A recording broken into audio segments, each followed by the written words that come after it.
I don't think you'd get a lot of pushback when you say that the AFC North was the best division in the NFL last year. The last place team finished the season 9-8. Bengals fought till the end for a playoff spot with Jake Browning at quarterback. It's a good thing we're well represented in this segment.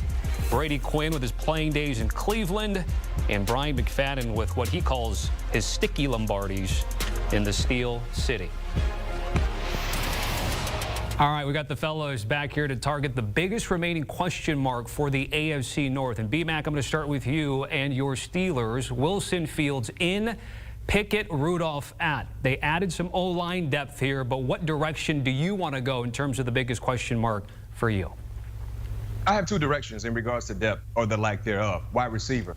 George Pickens, clearly he's a wide receiver one. They picked up Van Jefferson a year ago, who didn't really do a lot throughout his tenure with the Atlanta Falcons. And outside of that, you got a bunch of guys that haven't really proved themselves in the National Football League just yet. So if you're trying to get your best type of play from Russell Wilson or a Justin Fields, it would be wonderful to have some outstanding experience-like guys to throw the football to. And outside of that, Brady, I got to transition to the secondary play.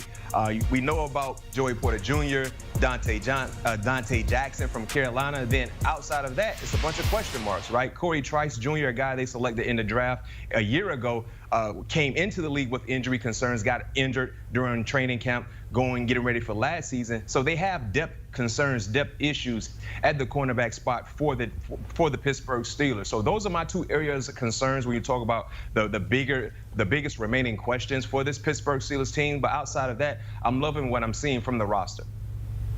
I'm going to go a little more big picture, B-Mac, because I think after last year, a team that, competed the way it has, Mike Tomlin's never faced a losing season. There are still questions about his job security. Has he signed that extension yet? Is this a make or break year for Mike Tomlin, one of the best head coaches in the NFL? And it's shocking to think that the Steelers, depending on how the season goes, could move on. So that's the first question I have. And then is this the last chance for Russ? Obviously, things didn't work out in Denver over the couple of years that he was there. He's now given the opportunity on a cheap contract to go be the starter, or at least get the first crack at it at quarterback. And this is a great situation, in my opinion, even with some of the questions that you presented about the wide receiver position. I still think that group is much improved. They drafted Roman Wilson. You mentioned the addition of Van Jefferson. Quez Watkins is also there. They've got a number of guys. I think when you throw in Pat Freiermuth, as well as the running game and some of the backs of the backfield, they're very capable of scoring points, especially under a system that doesn't include Matt Canada as the play caller. So quite possibly the biggest addition to this team is Arthur Smith as their offensive coordinator, as opposed to Matt Canada. But their offense is largely going to dictate the ceiling for where this team goes this year, given that they've always been good on defense. It's a Mike Tomlin coach team, so it's a good team. It's just a matter of, can they put up some more points? I think they will this year with Arthur Smith calling the plays and Russell Wilson at quarterback. All right, let's get to the Browns. And Brady, you'll get first word on Cleveland. Finally closing the book on that Deshaun Watson trade with the Texans in terms of the draft capital given up to Houston. So when it comes to the Browns, what concern do you have the most?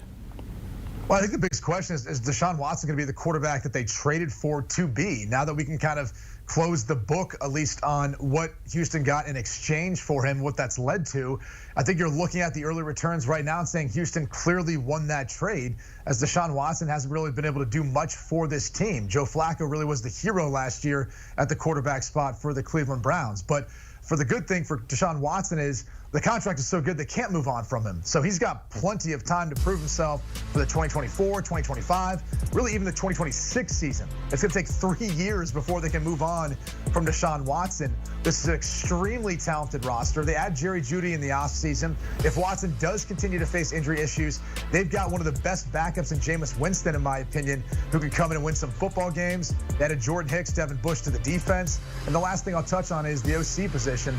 They ended up, after Alex Van Pelt moved on, they bring in Ken Dorsey to call plays for them. He's familiar. He was a player there. Now he comes back as an offensive coordinator, so he understands how to call plays in that stadium, in that division, in those conditions, and everything else that goes along with it. So the Cleveland Browns should be one of the top teams in the AFC. Whether or not Deshaun Watson can take him there is another question. Yeah, I mean, this is one of the more well-rounded rosters, not just in the AFC North, Brady, but the entire NFL. And with that being said, just knowing their style of play, my biggest question for me, it's not a big question. As I stated, this is a well-rounded roster. Brady hit on all the key points with Deshaun Watson is, when you look at Harrison Bryant, who joined the Raiders a year ago, he was their tight end too. This is an offense that loves to utilize, especially within that division, 12 personnel. So what are they going to do in regards to the tight end position outside of David Njoku? As I mentioned, 12 personnel was heavily utilized when you talk about having the ability to run the football or throw without athletic tight ends.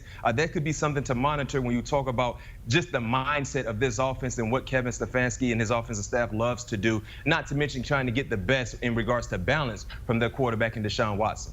Turning now to the Bengals, you know, I think it's one of the more polarizing teams, guys, because there's a camp that's super bullish on Cincinnati because if Joe Burrow's healthy, we know what he can do. But then, B-Mac, on the flip side, there's some that are not really backing the Bengals. They've got some public beef with Higgins and Hendrickson. Where do you land on that, and what question mark do you have for Cincy? Well, for me, when you talk about T. Higgins, I feel like T. Higgins potentially will be playing elsewhere. And the reason why I'm saying that is because the wide receiver one is younger than him in Jamar Chase, and he will be heavily paid regardless of the situation that's surrounding him. And then when you talk about Hendrickson, it's a guy that's trying to get to the bag. You know, he's trying to get right back to the table to negotiate. So they have some money concerns for their team, and that could potentially be a distraction-like thing for them when you talk about the on-the-field production as well. So they have a lot in place for them to get back to the level to which we believe they can perform when you talk about some guys not being happy with their contract situation. But this is a playoff caliber team, Brady, Tommy. I think this is a playoff caliber team in a very, very difficult division. So my concerns outside of those contractual distractions is defensively for me. We saw what they did in the draft. You know, they used a second-round pick on Chris Jenkins from Michigan, defensive tackle. That's an area of concern. I do believe they still will try to address that area because they lack depth there. And when you're playing in the AFC North, when you're playing against the likes of the Cleveland Browns, the Baltimore Ravens, and the Pittsburgh Steelers, you better make sure you have a stout defensive interior unit because those offenses love to do what? Run the football, and they love to run straight down the teeth of your defense. So I would look to see them become a little more active in regards to improving that area of their team, and that could be something that could really take them over the hump when you factor in trying to play sound defense against those like-minded offenses. Yeah, I guess if there's concerns for me with their defenses, you know, you talked about the beef with Trey Hendrickson and the team right now. He wants to be traded. Maybe he wants just a new contract that would satisfy and make him happy. I guess you join the club along with T. Higgins in that case. But if they lose Hendrickson, they're really devoid of having that spark off of the edge. You know, they brought in Sheldon Rankins. They drafted Chris Jenkins, who I'm actually pretty high on. So I think they'll be okay on the interior. My questions aren't even so much really about the defense or offense. We know how good they are with Joe Burrow. The question really becomes, is this the best team to potentially beat the two-time defending champs, Kansas City, once we get to the playoffs? We've seen other teams have their shot, take their chances. It only feels like it's Cincinnati if you've got a healthy Joe Burrow with the offensive firepower they have and the ability for him to go down the field and find ways of getting wins. So that's the biggest question is, can Burrow stay healthy? And if he can, how far can this team go? Can they get back to, you know, a Super Bowl and have a potential chance of doing something special and knock off the reigning two-time defending champs? Bengals fans are just hoping Joe Cool can start the season healthy, which he hasn't been able to do the last few seasons. Lastly, let's go to the Ravens. And if we were doing this exercise, guys, this time last year, I think a lot of the big questions that fans would have is how Lamar Jackson would do with Todd Monk. And Brady, what about this year? What's the big question mark surrounding Baltimore? Well, we saw how he can do. He can win an MVP in the first year in a system, which is incredibly hard to do. And I think the more you watched last season, the more you saw the fact that Zay Flowers was his #1 target, who was a rookie, who's a tremendously special player. He's only going to get better within this system. Mark Andrews missed time. Like, when you start adding it up all together, it was actually pretty remarkable what Lamar Jackson, this offense, was able to do. We know the defense is going to be good. The only question is they lose Mike McDonald, who moves out to Seattle to be the head coach. So Zach Orr takes over. You're hoping that you'll get something similar as far as what we saw from that side of the football. But the question really becomes, can this team not just get to the playoffs? We know they can win the AFC North. We know they get to the playoffs. Can they get to a Super Bowl and win a Super Bowl? That's what it ultimately comes down to. We know Lamar Jackson's one of the best quarterbacks in the league and can win the MVP as a two-time winner now. It just comes down to whether this team can get over the hump and get into the Super Bowl, B-Mac.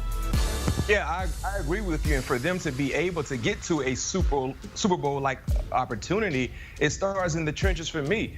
So my biggest concern for this team offensively, the offensive line play. They lost 3 starters, Brady, that either departed via free agency or trade that were significant contributors to their offensive line play a year ago. Remember, this was a team offensively that did a great job in protecting Lamar Jackson. But outside of that, just remember how great they were in running the football. And Brady, you know how important the continuity is, chemistry is with offensive line play. Losing 3 guys is a huge thing to deal with when you factor in the chemistry they had established. So me personally, if you want to get the best out of Lamar Jackson, the same can be said for Derrick Henry and the rest of their offense, they got to find a way to solidify that area of their team when you factor in the trenches and knowing how important that is. And as I stated, losing 3 starters from a year ago.